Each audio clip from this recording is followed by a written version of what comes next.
समारोह के मुख्य अतिथि से हम निवेदन करेंगे कि वो मंचस्थ हो श्री ओम प्रकाश खंडेलवाल जी।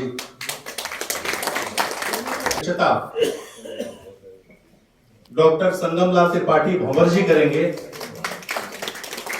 प्लीज आप ऊपर आ जाएं। श्री श्याम शंकर शुक्ल श्याम भैया के द्वारा होगा। आप भी अपना स्थान ग्रहण करें। आप भी अभी स्थान ग्रहण कर लें। अतिथि हैं डॉक्टर दयाराम और रत्न जी, श्री लोकेश शुक्ला जी जो अभी रास्ते में है, इलाहाबाद से चले हैं, रास्ते में है, लेकिन आपकी आवाज सुन रहे हैं। आ गए क्या? श्री रोशन लाल उमर वैश्य जी, डॉक्टर आफ्ताब जौनपुरी जी, श्री प्रदीप चित्रांशी जी, डॉक्टर पीयूष कांत शर्मा जी,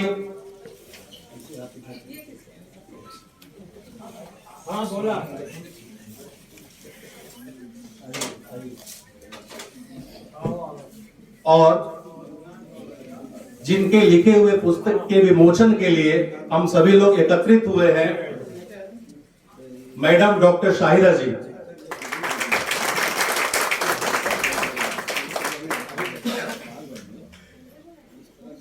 अब इस कड़ी में हम तुम्हारी फातिमा जीनत को आमंत्रित करेंगे कि आपको पुस्तक के बारे में या जो भी चीजें हैं ये कम समय में बताएं, फिर इस प्रोग्राम को आगे बढ़ाया जाए। धन्यवाद।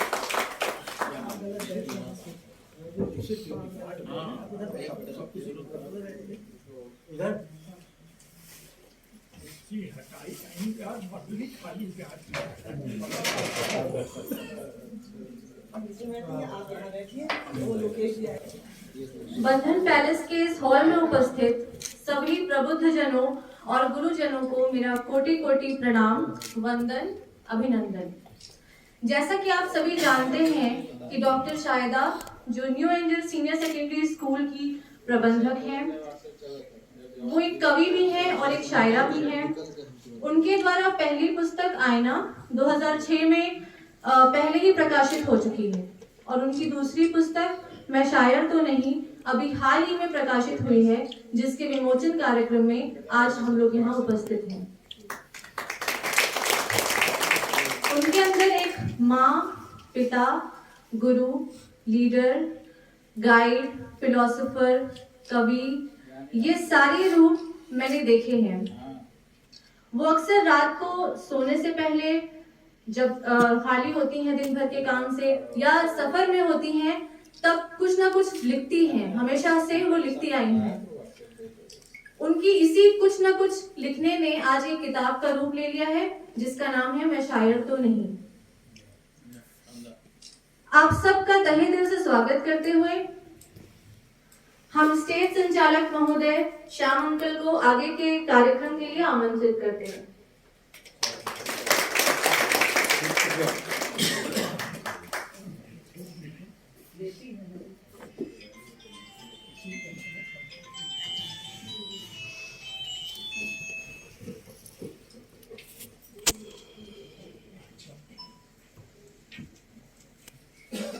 तालीम कमी न करिए, कभी शायर के ही पसंद।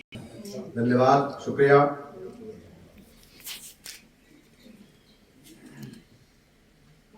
मैं शायर तो नहीं, इस पुस्तक का विमोचन आज इस बंधन पैलेस में संपन्न होने चल रहा है। मैं और आगे बढ़ूं, सबसे पहले मैं मंचस्थ अपने सभी सम्मानित अतिथियों से, अध्यक्ष जी से, सम्मानित मुख्य अतिथि महोदय जी से, आदरणीय विशेषज्ञ रत्न जी से, आदरणीय चित्रांशी जी से, आफ्ताब साहब से, डॉक्टर पीयूष कांत शर्मा जी और रोशन लाल जी से आग्रह करेंगे कि वह भारती का चित्र लगा हुआ है बगल में, उनकी प्रतिमा वहां पर विराजमान है। हम आग्रह करते हैं कि सबसे पहले दीप प्रज्वलन और माल्यार्पण करके पूजन का कार्यक्रम संपन्न हो जाए, तब मैं इस सोपान दर सोपान आगे बढ़ूं। मैं आग्रह करता हूं कि आप माँ के चरणों के पास पहुंच करके पूजन वंदन अर्चन करने का कष्ट करें। डॉक्टर शाहिदा जी।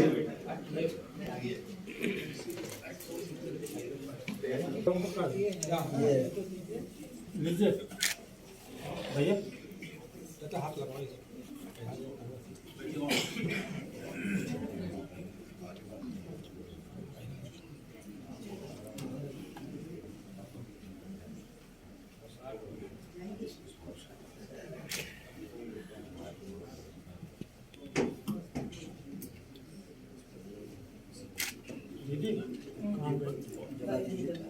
दीप जलाइए।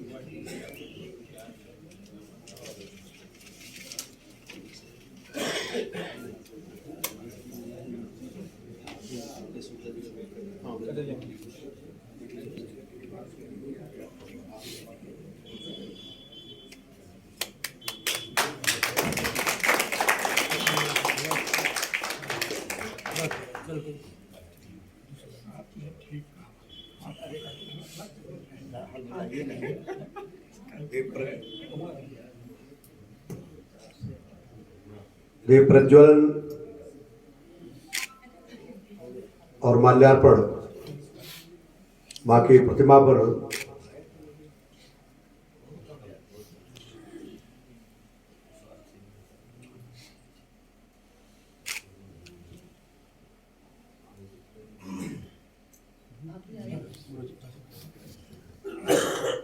मम मंदिर में ममता मई मां, मन मैल मिटा मंगल कर दे, वरदायन वीणा वादिनी वर, वाणी बुद्धि विवेक बलम वर दे, भावना भव भाव भरे भल के, भोर भानु भये भारती भर दे, स्वयतसी सलिला सब सुखी सही, शारदे श्याम संग सुधा स्वर दे। निश्चित रूप से पूरा वातावरण पवित्र हुआ और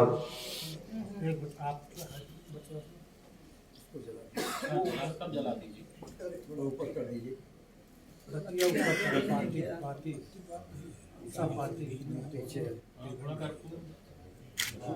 आराम से कर लीजिए, आराम से। ठीक है आराम से कर लीजिए, जम गया है।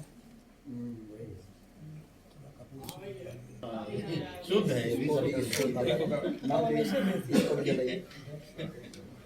थोड़ा सा गरम घी अगर लगा घी में जाम वो है एकदम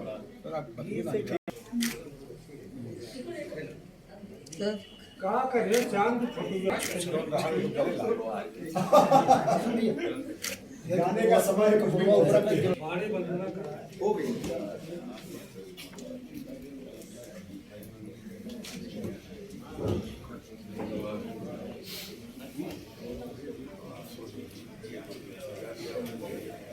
माँ भारती को नमन करते हुए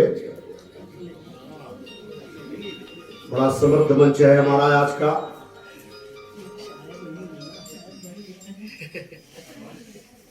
अध्यक्षता डॉक्टर भंवर जी, और आज बहुत लंबे अरसे के बाद मैं समझता हूं कि मुझे प्रतापगढ़ 79 में भंवर जी का आज की तारीख में, अब ये जरूर है कि और किस धारणा से इसके बारे में सोचता है, लेकिन डॉक्टर दयाराम मौर्य इस समय देश स्तर के अच्छे नामचीन रचना धर्मी के बीच में गिरे जा रहे हैं। आपके किताबों को अगर बाहर से समीक्षात्मक रूप में लिखा जा रहा है तो ये प्रशंसनीय है, हम लोगों के लिए गौरव की बात है। मैं उनके बगल में हमारे प्रयागराज क्षेत्र से भाई चित्रांशी जी, जब आपको याद किया जाता है तो आप आते हैं, अच्छे साहित्यकार, अच्छे रचना धर्मी के रूप में आपका व्यक्तित्व सराहनीय है। और मैं चर्चा कर रहा हूं तभी प्रयागराज के आकाशवाणी और दूरदर्शन के निदेशक भाई लोकेश शुक्ल जी हमारे बीच आए और मैं चाहूंगा कि वो सीधे मंच पर आने का कष्ट करें। लोकेश शुक्ल जी, विलंब के लिए अरे अभी कोई विलंब हुआ ही नहीं है। आपकी वजह ओ। से कार्यक्रम विलंब हो रहा है। जी जी जी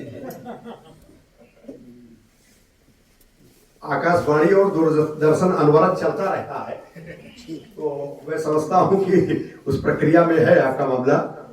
और डॉक्टर आफ्ताब साहब को लोग जौनपुरी के नाम से कहते हैं, लेकिन प्रतापगढ़ में इतना रच बस गए ही है, मैं शायद समझता हूं कि जिसकी सुगंधित माटी को आपने आत्मसात कर लिया है और आप यहीं के हैं, बहुत अच्छे शायर के रूप में हैं। डॉक्टर पीयूष कांत शर्मा जी पुरातात्विक साक्ष्यों पर जिसकी गहन लेखनी चल रही हो, और सबसे बढ़िया बात यह है कि आपका जो आत्मीयता का भाव रहता है, उस भावभूमि पर आप बड़ी सरलता से मिलते हैं। आप असिस्टेंट प्रोफेसर एमडीपीजी कॉलेज के हैं। भाई रोशन लाल वैश्य जी एक समाज सेवी के रूप में, एक बहुत सहयोगी के रूप में निरंतर बढ़ चढ़ करके सारे कार्यक्रमों में हिस्सा लेते हैं। मैं डॉक्टर भंवर जी हमारे 78 साल की उम्र हो गई है। जिस गति से ये चलते रहते हैं, थोड़ा सा औचित्यपूर्ण नहीं लगता है कहने के लिए। अब आप समझ गए तो मैं नहीं कहूंगा, लेकिन मैं इनके उत्साह को और इनकी लगन को मैं प्रणाम करता हूं। जब कभी लोग उंगलियां उठाते हैं तो तकलीफ होती है। मैं इतने कह करके कि उंगलियां उठती हैं, वैचारिक रूप से लोग सोच नहीं पाते हैं क्या क्या कह देते हैं। पूरा विद्वत मंडल बैठा हुआ है, हमने तो जायसी को पढ़ा है और गोस्वामी तुलसीदास जी से जायसी ने पहले लिखा था। रत्न जी पद्मावत को पहले लिखा, और गोस्वामी तुलसीदास जी की विवेचनाओं को मैं एक दिन पढ़ रहा था, तो उन्होंने लिखा कि मैंने जायसी से दोहा और चौपाई की स्थितियों को जाना समझा, बस फर्क एक चीज था कि व्याकरणिक रूप से सम्मत नहीं था। लेकिन अब ऐसा नहीं है कि जायसी को आप इग्नोर कर देंगे। वो साहित्य के प्रेम मार्गी शाखा के एक अद्भुत कवि हैं, और जिनकी किताबें आज उस पर रिसर्च हो रहा है, बड़ी बड़े तमाम शोध चल रहे हैं। मेरा कहने का आशय यह है कि जब उंगलियां लोग भंवर जी पर उठा देते हैं तो पीड़ा होती, सोनी सर तकलीफ होती है। इस आदमी ने 20-20 किताबें लिखी हैं, और ऐसे नहीं होता है। किताब की संरचना को करने के लिए कितनी बड़ी बात रखनी पड़ती है, तब जाकर के कहीं कहीं या तो ब्रह्मा रचना धर्मी है, या तो कवि और शायर होता है रचना धर्मी। मैं आता हूं सीधे डॉक्टर शाहिदा जी पर। आईना आपका 2006 में। हमारे दिमाग में था कि हो सकता है कि तमाम विधाएं चल रही, आईना 1 हो सकता है, 2 हो सकता है, 3 हो सकता है, लेकिन बाद में पता चला कि नहीं, आईना 1 ही होता है। और उसके बाद मैं बधाई दूंगा जिसने भी आपकी किताब के इस नाम को चुना हो। मैं शायर तो नहीं, मैं इसके लिए जो जान रहा हूं वो अपने अंदर मन से मुस्कुराए, प्रसन्न रहे। मैं जीनत को बहुत बधाई देता हूं कि अच्छा नाम। निश्चित रूप से अब इसमें वो है ना कि रत्नाकर जी का है कि जय है बन बिगर नबारता बारिश की बूंदता बिलई है बूंद बिबस बिचारी की। समुद्र में एक बूंद पानी डाल दो तो भी सागर हो जाएगा, 10, 20, 50 ट्रक ट्रैक्टर निकाल भी लो तो वो सागर ही रहेगा। और मैं शायर तो नहीं, इतना बड़ा नाम और प्रश्नवाचक भी तो शायद मैं समझता हूं डाट डाट डाट डाट करके रहेगा और इसको पूरा किया ही नहीं जा सकता है। ये बहुत बड़ा समुद्र है, बहुत बड़ी नदी है। मैं बहुत सारे लोग बैठे हुए हैं, सोनी सर का मैं योगदान कैसे गिनाऊं, जिसमें सोना अपने आप लगा हुआ हो वो चमकता रहेगा। संभव जी, हमारे सुरेश संभव जी हैं, बहुत अच्छे रचनाधर्मी